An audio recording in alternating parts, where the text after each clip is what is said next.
Welcome to Leeds Rhinos TV. On this episode, we take you behind the scenes of how to become a Rhino. Yes, for all of you out there who would love to wear the famous blue and amber colours, we take you behind the scenes on how to become a Rhino. We start by going to the summer camps. We go behind the scenes to find out what scouts look for in young talent and the different route that Jimmy Kindhorse took at becoming a professional athlete. We find out what it takes to be a Rhino, as it's much more than just being a player. And a very special treat as we go behind the scenes at Adam Cuthbertson's house. Let's head over to the summer camps to start the process of what it takes to become a Rhino. Ash Handley has come up through the academy and is now a product of what the academy can do to becoming one of the first team. Ash, tell us a bit about your progression through coming up through the academy and becoming a first team player.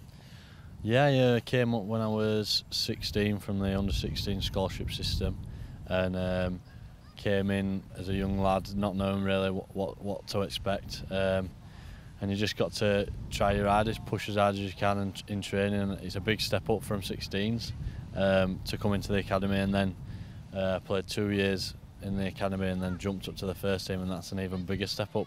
How do you think it's helped your development as a rugby player and as a person through going through the academy? Yeah, it's helped my development a lot. I mean, we've been under some really good coaches. Chris Plume was just left. Barry McDermott used to do a bit with us as well, and they push you and they get you doing things that you won't normally do and get you out of your comfort zone. Tell us, when did you feel that you were part of the Rhinos? Yeah, I mean, you do feel part of the team and part of being a Leeds Rhino player when you're in the academy.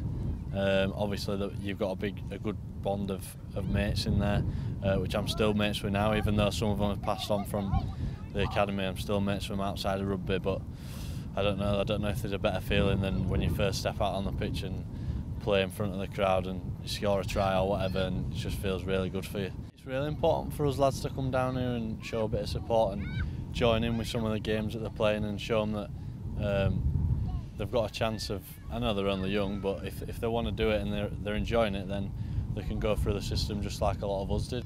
Harvey Whiteley has come up through scholarship onto the academy, played with the first team at Leeds Rhinos, and if that's not enough, is also an apprentice for Leeds Rhinos Foundation. Harvey, tell us a bit about these camps, what you're doing here today. Well, just good fun, just getting multi-skills operation going, and just getting out kids playing a bit of rugby, a bit of football, getting them into team games, and just getting them into environment, really, Rhinos environment. Tell me a bit about your story. How did you get into rugby? Well, I played it as a kid as well as football, and then I just, between them two, I just started playing, and then I got serious into rugby. So why do you think it's so important to give your time back to camps like this, to give back to children who want to aspire to do what you do? Well, it's an investment, really, isn't it? You know, if you give these kids a lot of time, then they'll bring it back with a great first team, you know.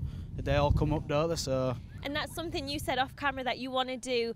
Once you've done all your Rhinos and your rugby, you want to actually go into coaching yourself? Yeah, definitely coaching or teaching, just as long as I have an effect of developing in players, you know, making sure they get to the top standard that they can.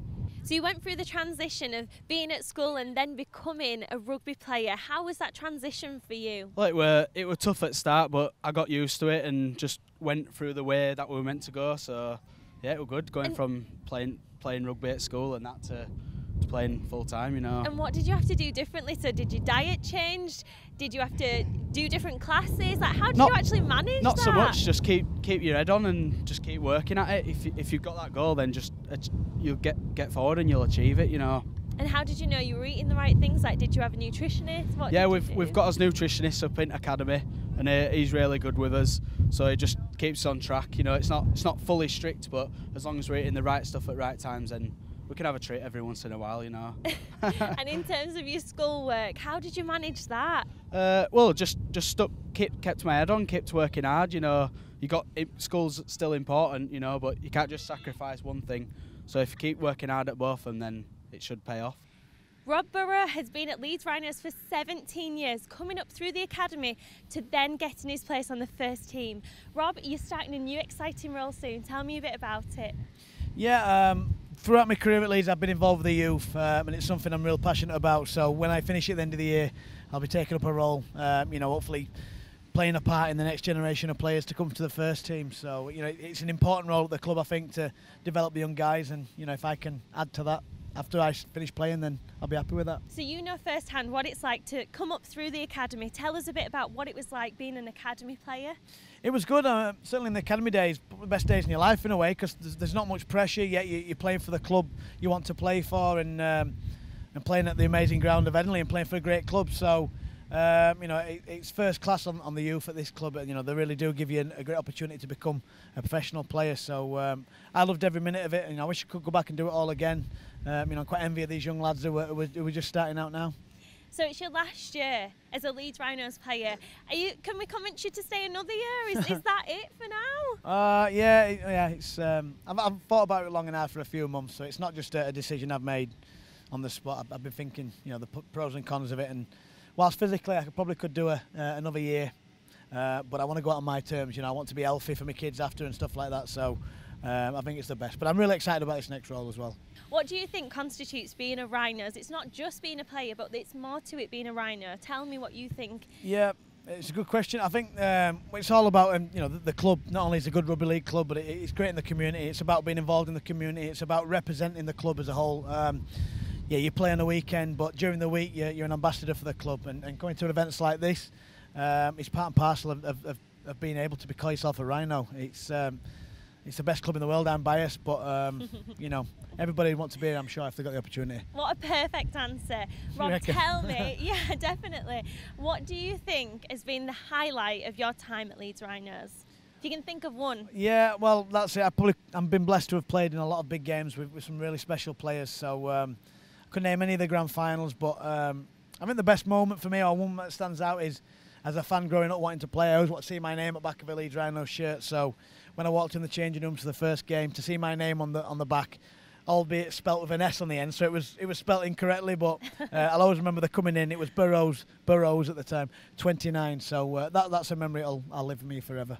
So Harvey Whiteley, he plays in the academy and he also does a lot of work with the foundation. Why do you think it's important for his development to come to camps like this? Well, obviously Harvey's got a great chance of being a first team player, and I'm sure that will be his goal, but every path's not simple, is it? So you've always got to do a bit of work at the bottom as well. So he'll be coaching kids and leading people, talking in front of groups of people, and being out in the community and letting people aware of who he is. So we all did it in some capacity. We were all in schools when we were growing up in the academies, so he's kind of got to earn your right to become a bit of a role model and a player at Leeds, and he's doing that groundwork now, which hopefully will one day pay off. And so for people out there who do want to play rugby, who would love to have the career that you've been blessed with, what is that secret tip or secret ingredients you would give to them? Well, I think if any young kid wanted to be a rugby player, I think first and foremost just enjoy it at the moment. I think it's a great way of socially meeting people and making new friends and having fun and being healthy. Obviously healthy is a massive thing, and but then further still, I think you've got to try hard at school, haven't you? I mean, you could plan on being a rugby player and then failing, unfortunately, and not having anything behind you. So I'd work hard at school, I'd be healthy and active and enjoy it, and if anything comes after that, then that's great. Unkrich, a lot of work goes into making of these camps. Tell us a bit of the behind the scenes.